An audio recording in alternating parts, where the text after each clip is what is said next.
Bien, acá estamos en la presentación. Esta es la carátula que hice. Me pareció bastante ilustrativa de lo que pasa en la depresión, algo de una sombra que de alguna manera desde que uno se despierta, ¿no? Desde que uno entra en su conciencia del día y vuelve sobre uno a la mañana, uno ya puede empezar a sentir ese peso, esa sombra, esa carga que tiene que ver con la sombra de uno, con las cargas de uno, con las represiones de uno, pero que también nos tiene un mensaje, ¿no? Entonces, ahora vamos a empezar a ver la definición, porque primero, como saben los que hicieron también el taller del manejo de la ansiedad, para poder darle un tratamiento adecuado a algo, yo necesito poder definirlo. Si no lo puedo definir, si no lo puedo aislar, no puedo dar ningún tratamiento adecuado. Entonces, lo primero que tenemos que hacer es definir lo que es la depresión, que ya les digo, no es algo fácil, no es algo tan directo, no es algo súper explícito, sino que tiene muchas aristas y tiene muchos grises y tiene graduaciones y no es tan fácil de discernir. Pero vamos a hacer nuestro mejor intento. Estoy seguro que todo esto que vamos a ver les va a ayudar a poder discernir sus propios procesos. Lo que primero preparé acá es la definición de depresión según la Organización Mundial de la Salud, puesto que así uno lo estudia en la facultad también. O sea, un poco lo que vamos a ver acá tiene que ver con conocimiento académico, ¿no? La Organización Mundial de la Salud, más allá de las opiniones que uno pueda llegar a tener sobre algunas cosas, sobre todo a partir de la pandemia, eh, tiene bastante buenas definiciones en lo que es salud mental. Entonces vamos a ver la descripción de lo que es la depresión. Es un trastorno del estado del ánimo, ¿no? Acá ya empieza mencionando algo. Pasa algo con el estado de ánimo de la persona. Y se caracteriza por la presencia de tristeza, pérdida de interés o placer, sentimientos de culpa o falta de autoestima, trastornos del sueño, del apetito, sensación de cansancio, falta de concentración.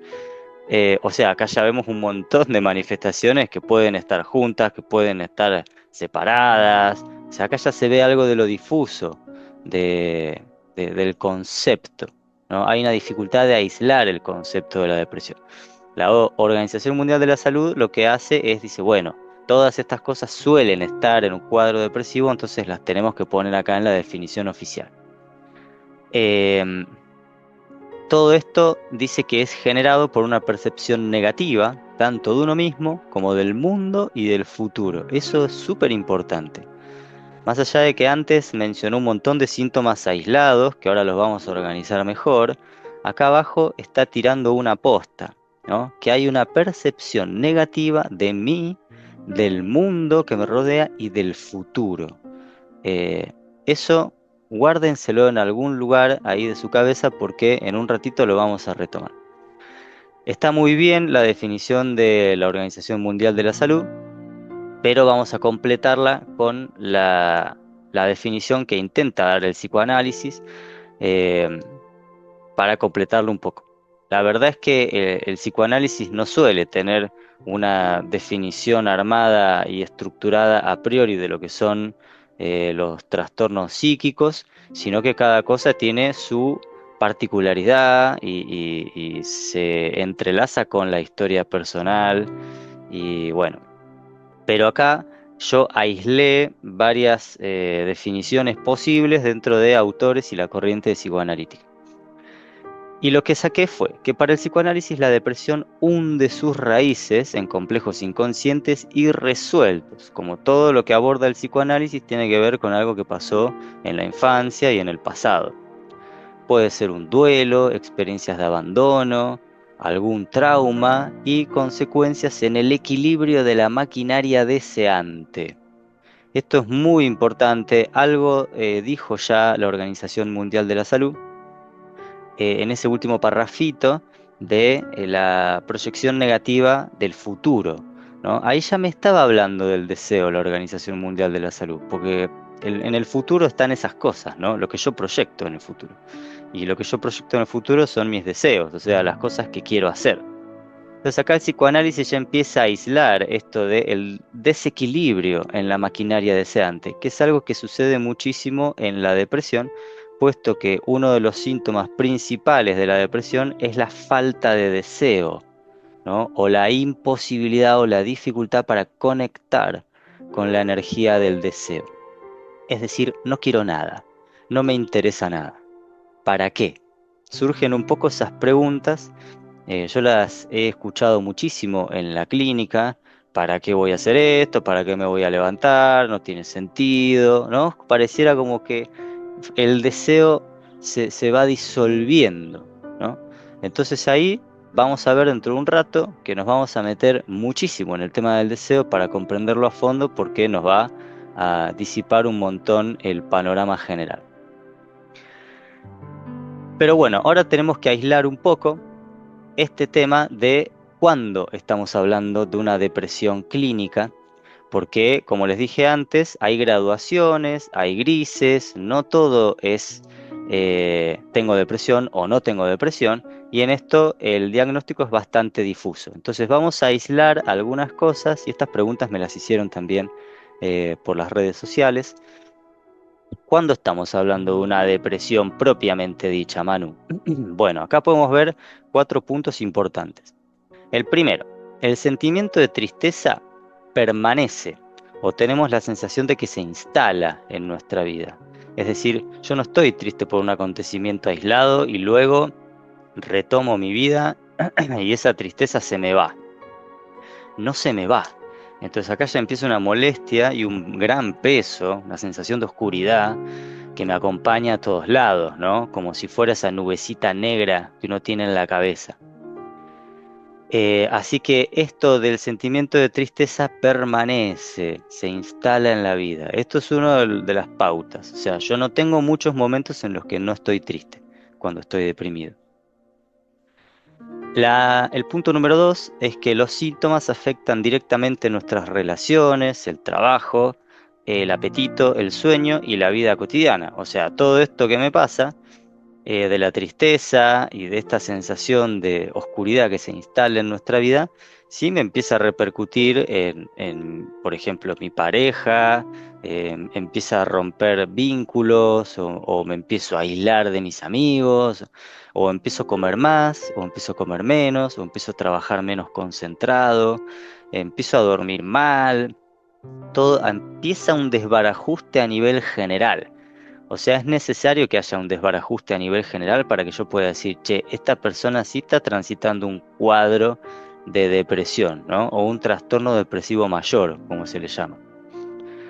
Es importante ese punto, porque hay gente que sí tiene alguna tristeza o alguna angustia que lo acompaña durante el día, pero eso no afecta directamente ni el trabajo, ni los vínculos amorosos, ni de amigos, ni el hambre o el sueño. Entonces puede continuar más o menos bien con su vida cotidiana. Así que cuando estamos hablando de una depresión propiamente dicha, casi todas las áreas de vida, si no todas, deben estar afectadas, ¿no? El punto número 3 es la pérdida de interés y disfrute en actividades que antes sí se disfrutaban. Esto es muy importante y es un eh, punto clave del diagnóstico. Es decir, yo hago algo que antes hacía y me causaba un disfrute, un placer, y ahora lo hago y no me genera nada.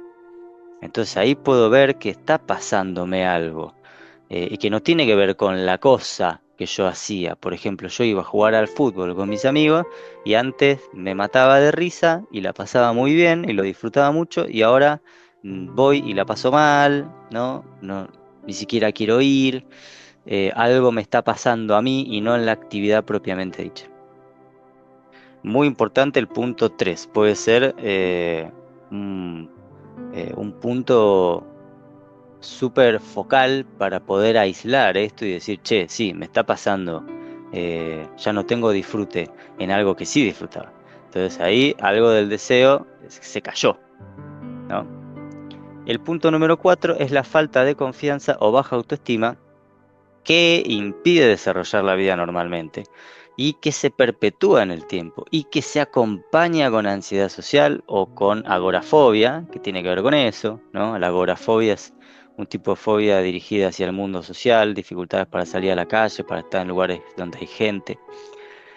Así que esta falta de confianza o baja autoestima que normalmente una persona podría tener, e igualmente podría desarrollar su vida. Lo que pasa en una depresión clínica es que impide desarrollar la vida.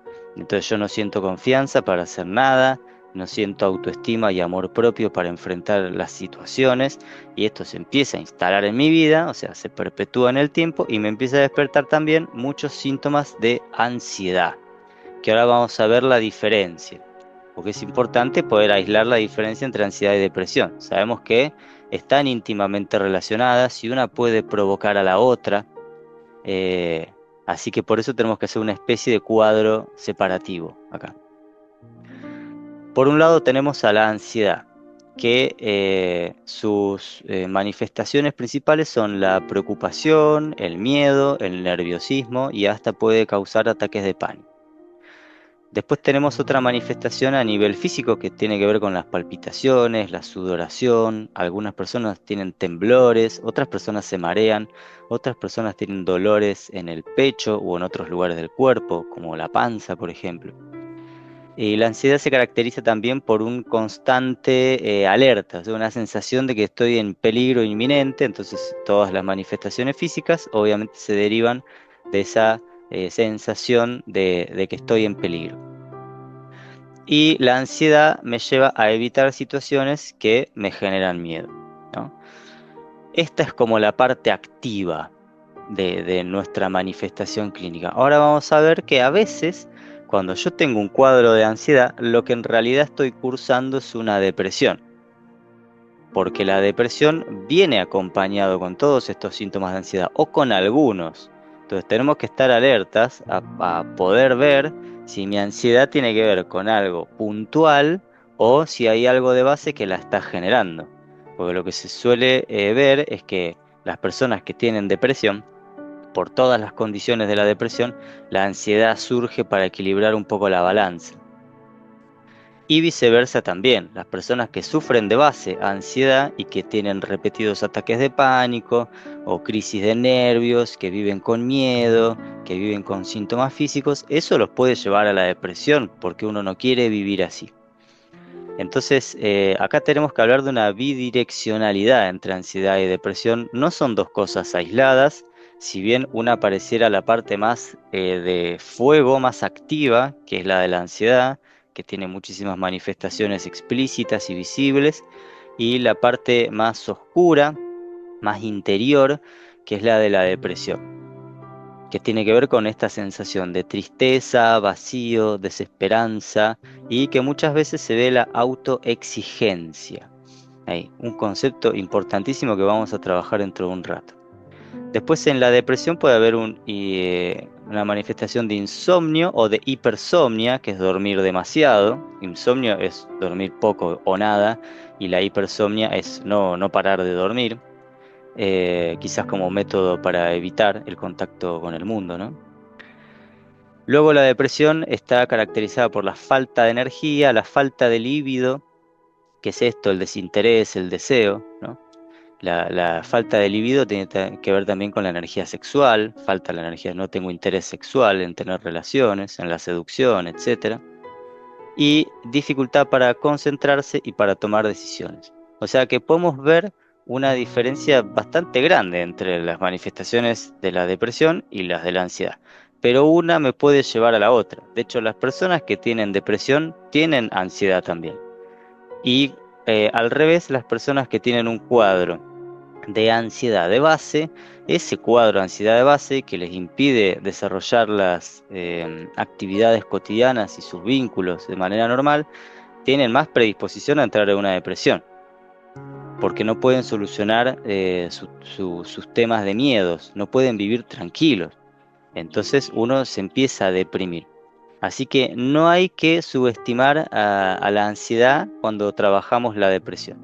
Si quieren, si no lo han visto todavía y si quieren ir a verlo, el taller, el manejo de la ansiedad, que está en la misma tienda donde está este taller, trabajamos todas estas manifestaciones desde muchos lugares diferentes, lo cual es un complemento genial si una persona tiene depresión con manifestaciones de ansiedad.